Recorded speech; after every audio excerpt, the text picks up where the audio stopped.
فببساطه لو انا جبت ميثايل كحول اللي هو الكحول الميثيلي ورشيت منه كميه بسيطه، ايه اللي هيحصل لما هاجي اولع؟ بدات نار تولع عندي زي اي نار بشوفها عندي في البوتاجاز، لكن باضافه بسيطه من الكبر سلفيت او كبريتات النحاس ابتدى لون النار يتغير تدريجيا. كل ما هزود من الماده دي كل ما هيوضح معاك لون النار الاخضر اكتر. لو عايز بقى تعرف ليه في لون اخضر بدا يظهر عندي في النار، عايزك تقرب شويه. لا انا عايزك تقرب اكتر كمان، عايزك تخش جوه عشان نشوف ايه اللي بيحصل في الذره بالظبط.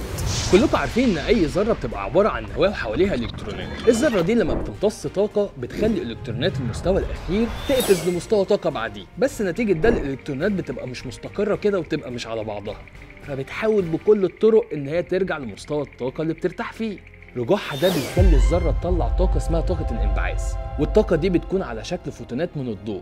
وعشان كل ذره مختلفه عن الثانيه والكتروناتها مختلفه، فرجوع الالكترونات لمستواه بيطلع طاقه مختلفه عن الثانيه. فعشان كده اي ماده لما بتيجي تولعها بتطلع ضوء مميز غير التاني.